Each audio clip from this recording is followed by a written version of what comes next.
Bueno, vamos a empezar con el taller de formación política del día de hoy. El tema que elegimos es la constitución del PBI, el presupuesto público y la deuda externa. La idea es hacer este pequeño video como una introducción a la temática para luego poder establecer algún día y algún horario en el cual nos podamos encontrar en un debate y charlar entre todos los compañeros al respecto. Bueno, comenzamos por el PBI. El PBI es el Producto Bruto Interno de un país. Vendrían a ser los bienes y productos que un país produce. Este indicador se calcula a lo largo de un año y muestra lo que el Estado produce a nivel país. Está compuesto por las variables de consumo, más gasto, más inversión, más exportaciones netas, que es lo mismo que decir exportaciones menos importaciones. La variable del consumo es todo lo que las familias o los particulares consumen. Esto es lo que nosotros llamamos cuando activamos la economía. La variable del gasto refiere al gasto público, es decir, toda erogación que hace el Estado, por ejemplo, a nivel de los salarios de los empleados públicos, salarios docentes, construcción de obras públicas, entre otras cosas. Educación y salud también se considera un gasto en términos de economía. La variable de inversión refiere a todas las inversiones que hacen las empresas privadas. Por eso la inversión es pura y exclusivamente de lo privado, mientras que el gasto es pura y exclusivamente de lo público. Y las exportaciones netas son exportaciones menos importaciones. Las exportaciones es todo lo que nosotros vendemos al mundo y las importaciones lo que nosotros le compramos al mundo. Como ustedes ven, si aumenta cualquiera de estas variables, va a aumentar nuestro PBI, que es casi lo mismo que decir que hay un crecimiento en la economía.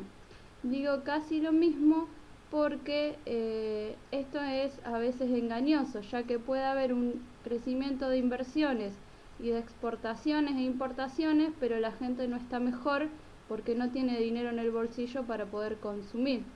Sin embargo, si me aumenta la importación y las exportaciones, hay un aumento en el PBI, ¿sí? Porque es una suma, la suma es conmutativa, entonces aumenta.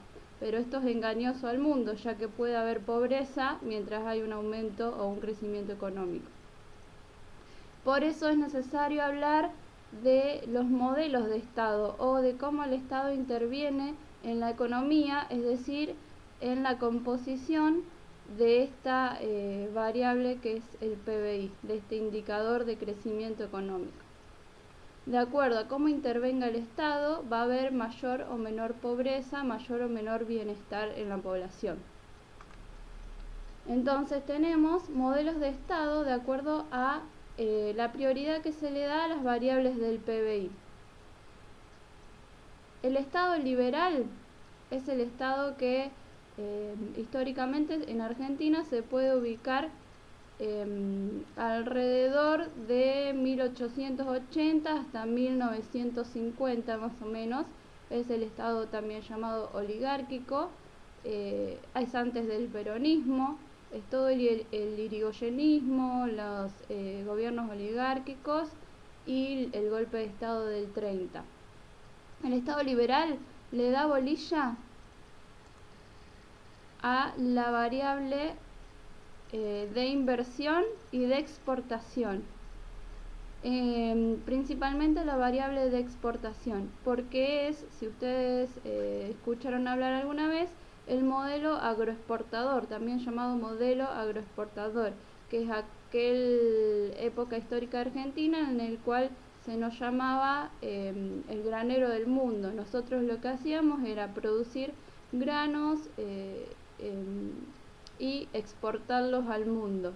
Por eso crecía mucho la exportación y teníamos crecimiento económico por ende, pero había un nivel de vida bastante agrietado. ¿Por qué? Porque los que exportan siempre son la gente pudiente, mientras que los de abajo la pasaban mal. El modelo agroexportador o el Estado liberal entonces es aquel que prioriza la variable de la exportación en detrimento de las demás variables. Sin embargo, sí hay un crecimiento económico, pero no se le puede llamar bienestar. Posteriormente en la historia argentina encontramos el sí llamado estado de bienestar, que es a partir del peronismo en adelante. Este estado de bienestar surge a nivel mundial con las ideas de Keynes, lo habrán visto nombrar por Cristina. John Keynes fue un economista que intentó algunas recetas para paliar la mayor crisis que pasó el capitalismo en la historia, que fue la crisis del 30. En esa crisis todos o la gran cantidad de los países la sufrieron, sobre todo en el desempleo. Y Keynes comenzó a estudiar cómo esos países podían salir adelante. Y principalmente esto se entiende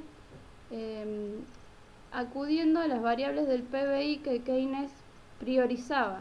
Keynes decía que se sale de una crisis capitalista aumentando el consumo y el gasto público. Estas dos variables, cuando hay un aumento en algún país, se dice que tiene un estado de bienestar o es un indicio de que tiene un estado de bienestar.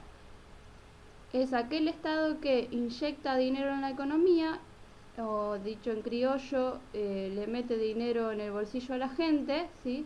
Ya sea mediante subsidios o la creación de empleo, y la gente cuando tiene dinero en el bolsillo consume. Eso reactiva a la economía, ¿sí? Aumenta el consumo, aumenta por ende el PBI. Y sobre todo es un estado de bienestar porque gasta su presupuesto en salud, educación, obras públicas, salario de empleados públicos, es decir, aumenta también la variable del gasto público. Por ende, aumenta el consumo, aumenta el gasto público y hay un aumento del PBI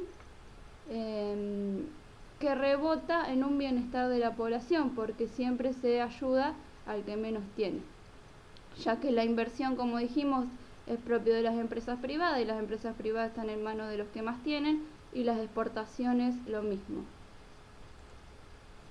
Posteriormente, más acá en la historia, comienza un estado denominado neoliberal, que comienza más o menos a partir de los años 65, 70, cuando empieza a caer el peronismo, a proscribirse el mismo, y comienzan los golpes de Estado. El golpe de Estado del 76, que es el que más nos afectó en toda la historia. Hay que hacer hincapié en que ese golpe de Estado no solamente vino a arrebatar toda una generación de pensadores, de militantes, sino también vino con un plan económico que era imponer el neoliberalismo.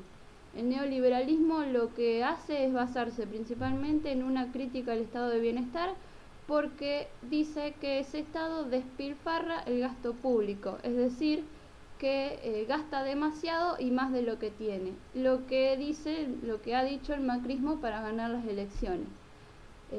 Lo que hace el estado neoliberal es decir que el estado es igual a una familia, que se puede entender al estado como una familia.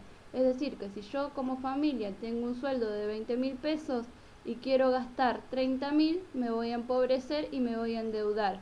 Entonces, dicen los neoliberales, el Estado no puede hacer lo mismo. Sin embargo, los keynesianos no están de acuerdo con esto. ¿Por qué? Porque su principal premisa es que el Estado no es lo mismo que una familia, porque el Estado tiene mucho más ingreso y mucha más capacidad de negociación de créditos, por ejemplo. Entonces, si yo soy Estado, tengo el derecho y el deber de generar políticas públicas para los más necesitados, así tenga o no el recurso que me solvente. Si no lo tengo, puedo generar deuda, la deuda externa, que después la vamos a ver, bajo términos lícitos y bajo una negociación que se pueda luego financiar de la mejor manera. Y bueno, el Estado entonces principalmente no es una familia, el Estado es el único ente capaz de poder gastar en algo tan grande como es la educación y la salud para todos. Bueno, vuelvo. Entonces, el neoliberalismo lo que hace, a contrario del estado de bienestar, es priorizar la variable de la inversión y de la exportación e importación nuevamente. Es como el estado liberal anterior, pero en una época que se caracteriza por la globalización, la transnacionalización de las empresas y bueno, un mundo mucho más nuevo que el de 1800, obviamente, en donde principalmente todas las empresas pueden invertir en cualquier lugar del mundo. Le da bolilla entonces a la inversión, reduciendo las tasas de interés de los países y haciendo que las empresas les parezca atractivo venir a invertir a Argentina, pero esto lo hace también reduciendo los costos de esas empresas, es decir, los salarios son muy bajos, los insumos lo tratan de abaratar y por ende sí, la empresa viene, invierte en el país, pero reduce costos que rebotan en una mala calidad de vida de sus empleados, por ejemplo. Entonces, el neoliberalismo principalmente critica la variable del gasto público porque dice que es un gasto, un despilfarro, y que por ende educación y salud deberían estar en manos de empresas privadas, también porque sostienen que el Estado es ineficiente, que lo público es ineficiente, es burócrata, lo que hace es ralentizar los procesos y no basarse en los resultados. Todo ese discurso de la meritocracia que hace el neoliberalismo es una pantalla para ocultar lo que verdaderamente están haciendo, reduciendo gasto público, reduciendo por ende consumo de las personas y aumentando sí el crecimiento económico, pero basándonos en la inversión y en las exportaciones e importaciones. Bueno, una vez visto, bueno, el neoliberalismo dijimos que era de los 70 en adelante, se profundizó mucho con el menemismo y luego con el macrismo que vivimos nosotros. Ahora sí vamos entonces al tema de la deuda externa. Dijimos que el Estado puede pedir crédito cuando necesita hacer un gasto o cuando... y bueno, ¿por qué decimos que el kirchnerismo desendeuda al país? Principalmente porque durante el gobierno de Néstor y Cristina la deuda externa era solamente un 52% del PBI. Para entender esto hay que comparar con años anteriores. Durante el menemismo, por ejemplo, el PBI era 160%, la deuda externa, perdón, era del 160% del PBI. Con lo cual se puede deducir que el kirchnerismo lo que hace es reducirlo por la mitad, ¿sí? Además, con la deuda que toma el kirchnerismo se hace una inversión que se ve en las obras públicas, en los subsidios, en los salarios, en la mejora de los salarios de los empleados públicos, entre otras cosas que nosotros ya sabemos, en programas sociales, políticas públicas. Sin embargo, cuando Macri asume el poder, lo que hace es pagarle a los fondos buitres su demanda y le paga mucho más de lo que piden, y esto rebota en un beneficio para sus amigos, lo que hace es generar una cadena financiera que le permite a los grandes grupos económicos beneficiarse. Es la llamada bicicleta financiera, en donde lo que hacen esos grupos es invertir en moneda local para luego obtener un beneficio en moneda extranjera. Lo que hace durante todo el macrismo la economía, sabemos, fue decrecer, ¿sí? Entonces los capitales extranjeros, las empresas extranjeras no vinieron nada a invertir, como decía Macri, que lo que quería era fomentar la inversión, como todo está neoliberal. Lo que pasó en realidad es que las empresas no son tontas, vieron que había un decrecimiento en la economía argentina